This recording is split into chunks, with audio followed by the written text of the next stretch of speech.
Thank you. Trilogy. We've talked about this before, pero kwento mo naman sa amin, in 2 days, sabi mo, 2 days lang nagawa mo yung 3 songs. So let's talk about that. So I was actually filming for Monarch when I wrote these 2 songs. I think it was November 2022. And I really wanted to make Tagalog songs, after my previous album na puro English. Sabi ko, parang I want to release something Tagalog, and I was in a headspace, whenever I'm in my creative headspace, parang kailangan, I have to finish everything that I can write as soon as possible. And these 3 songs, hindi siya planado na maging trilogy. I wrote it, and talagang sad music, heartbreak lang talaga yung lumalabas sa mga nasusulat ko. And when we listened to the songs, actually when we sat down with Republic Records, doon namin na-realize para siyang phases of a heartbreak. One na medyo okay pa, nandyan pa, happy pa, basta alam kong tayo. The second one was, doon na yung gaslighting, yung baka nga may mali sa akin kasi yun yung sinasabi mo sa akin. And then okay lang ako, which is acceptance and forcing yourself to be okay even if you know you're not. But I want these 3 songs to reach the people that need to hear it, people that are going through it, that have gone through it, and I'm happy that it's finally out. It's been a year. It's been a year since we started doing this project. And congratulations, because I know this is going to be really a success. Pero segue na ako because I know a lot of the media here are going to ask about your story, about this music. Pero segue na ako. Tinitingnan ka namin sa stage kanina. Sobrang para kang si Piolo, your dad. Pati tawa mo ngayon, yan. Very Piolo personal siya. Pero kailan pa kayo mag-work together ng dad? That's still a dream of mine. That's still a dream of mine to be able to work with my dad. I was asked this a couple days ago. If I'm closing my doors to acting in the Philippines, I was like, no, I haven't worked with Papa P yet. So hopefully we get to make that happen. And you were very supportive of his new film, Boris. You were there too. I was there at the premiere. How do you feel about, your dad's I'm honestly impressed with my dad. Sabi ko nga sa kanya, joke ko sa kanya, breakout star ka ba ng panahon ngayon? Kasi he's doing so much. He did theater last year, he did Malyari, he did Ibarra, Malyari, Bursa, and now he's doing this movie, Moro.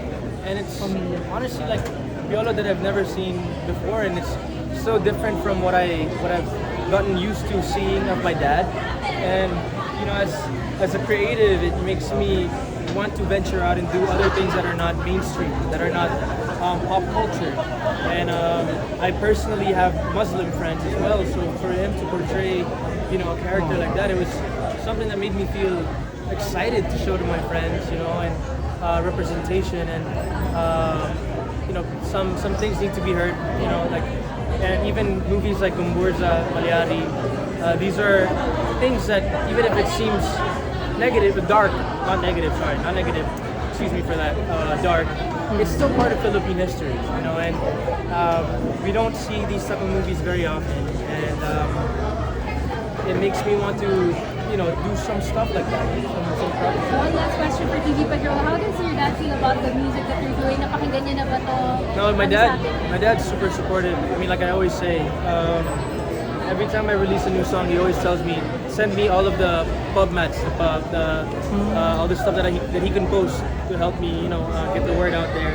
Super supportive, and he actually wanted to be here tonight, but he's taping for Pamilya Sagrado. So, I am grateful for him. Even if he's not here tonight, I know that he would want to be here. Did you get any advice from your dad pagdating sa mga breakups, heartbreaks? Wala eh. Kasi my dad,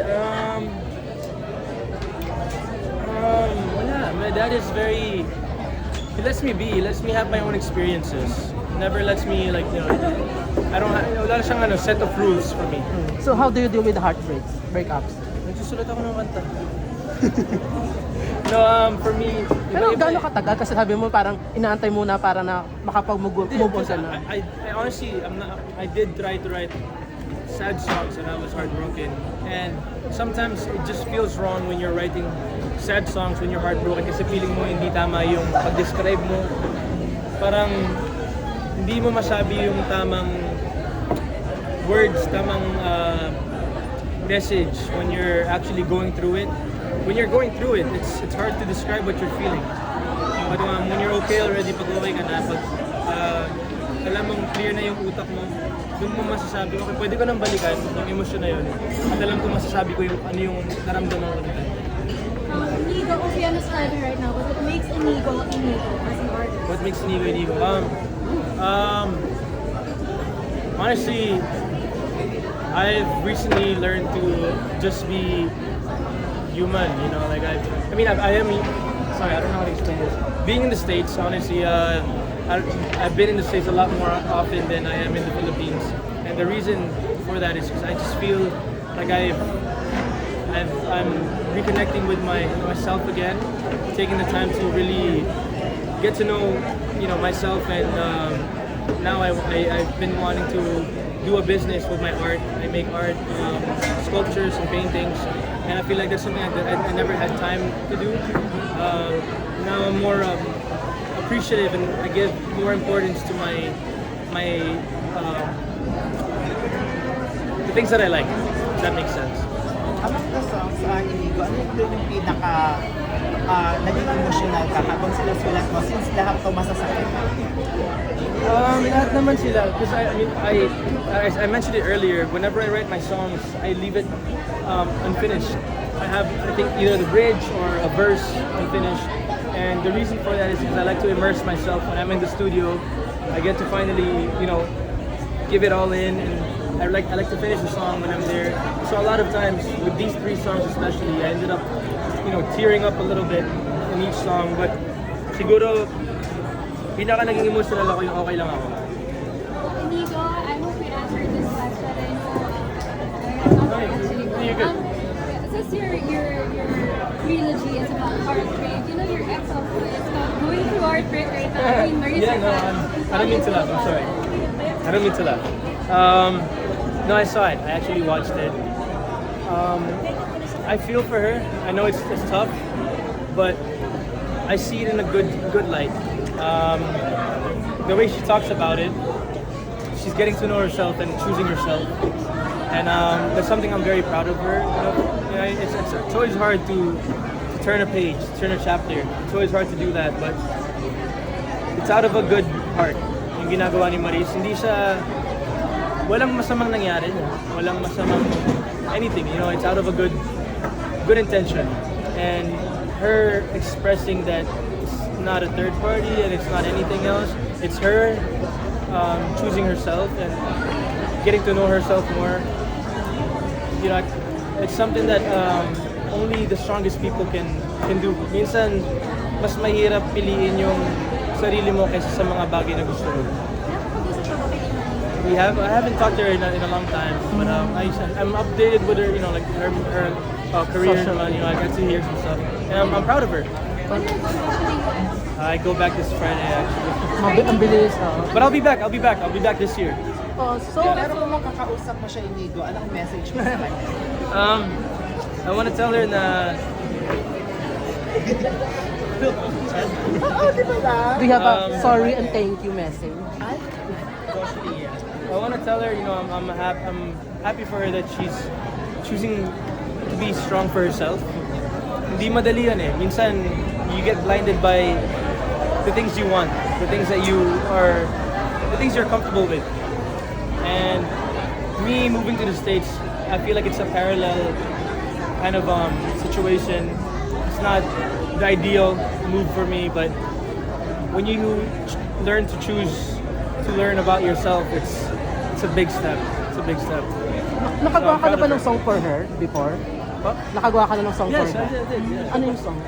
I believe we actually sang it on Showtime before. I actually wrote Balang Araw. Inigo, going back to your career in the US, may inaabangan ba kaming bagong series? After Monarch. I've been auditioning a lot. I actually did film for a movie, a small character.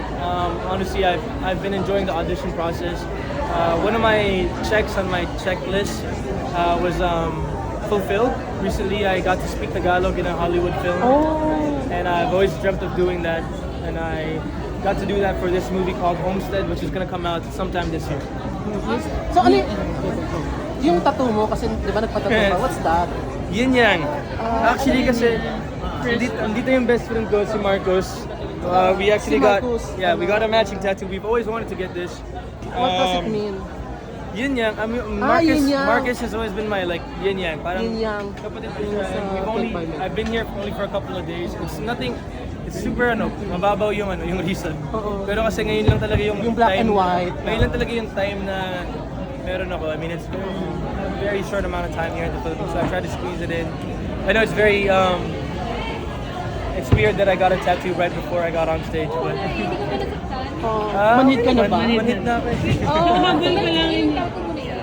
I have a lot. Honestly, I think I have like at this point almost 20. What are your Huh? Ano yung mga tattoo mo pa daw? Ano yung mga tatlo? This is before this one. Before this one, I got this. What's that what's that bamboo flower? It's a sword. Sword? I'm sorry, Like, kala ko ba? for strength. Wait lang, Inigo. Tanong ko lang kasi about heartbreak yung album mo, diba? Or do you have time for dating, love when in the US? I think I would say I'm in that phase of my life where I'm enjoying myself. I'm enjoying myself. I've been spending days with my family. I spend a full day. I would spend full days literally working on my art. Easy. And I'm excited. I'm excited for where it's gonna take me. Pinapatanong niya Inigo kung may tattoo ka ba raw kay Maris. Siya nagtanong ha. Ba't ka nagtago ng mukha? Meron nga ba? Meron ba? No, I don't. Pero ano yung, what does it mean dun yung sword? It's Yun strength. ako, para-paraan. Just to clarify, naging kayo ni Maris. Anong year po? 27. 5 years. 5 years? Was it 5 years? I mean, honestly, me and Maris, Before pandemic. I wouldn't say we were like, I mean, like she always says, we were never like officially like a name. I was young back then. We were both young. I wish it was a better situation. I don't want to say like things that I'm claiming on my own, but next question. Ilang years kayo? Is an album on the way? The full album? I'm also working on it. Yes, I'm working on it. Pero ano yung ano ba? Oh yes, I think I'm honestly one thing that I'm really grateful for is Kasi nung mga that salita. I've reached a point in my career where I'm given the space and the opportunity to be more vocal and be more open to having my own voice in terms of creative process. I feel like a lot of artists go through that. Simula, binibigyan ka ng mga kanta na kailangan mo kantahin, and then you reach a point where you get the space to write the songs for yourself. Any dream collaboration? I'm a big fan of Janine Berdine. Oh! Jada as well. Nakakatawa yung OPM ngayon. Ang daming singer, songwriter. All of them are songwriters, and so it's amazing to see how far it's come. Billboard is back, and K-pop. May collab ba? May collab ba kayo na Jada? She's here. let's make it happen. Moira. And Moira, wait. Can I just say I'm so grateful that she came tonight. Yeah, any collabs? Sobrang si Moira na yun eh. I didn't expect her to be here, but that's her, proving to me that her being one of my best friends, one of my OGs in the industry. She's still the Moira that I knew before. Thank you so much. Thank you. Bakit sabi mo muna ako, ba't puro ganun yung mga pinapost mo? Wait lang, ako muna. Bakit ganun yung mga post mo? Ano pinagdadaanan mo? 3 weeks ago, nakausap namin si Maris. Sabi niya kasi, anong tawag dito? Because of her breakup, ang dami daw niyang ginagawang kanta before. Yung Because of me? breakup niya dati. Breakup ninyo. Breakup niya Kasama dati. ka. Ang dami niya daw nagawang kanta. Ganyan. Ikaw ba, di ba yung mga breakup songs mo ngayon, ganyan? So, ganito din ba yun? Parang may pinanggalingan na break up from the past, kaya mo siya nagawa. And are you aware sa mga kanta ginawa ni Maris na break? Just want to say, I'm proud of her for using her emotions to inspire her. Oh? Pero aware ka sa iba doon? Sa kanta niya? Ha? Sa ibang aware ka ba sa mga ginawa niyang kanta before na it was coming from what you had? Pakinggan mo ulit. Inutusan ko. Anong kanta specifically? Pakinggan mo daw. Talaga nag-utos pa talaga siya. Parang gusto niyang patama para sa iyo ni Inigo. Picture na lang. Inigo.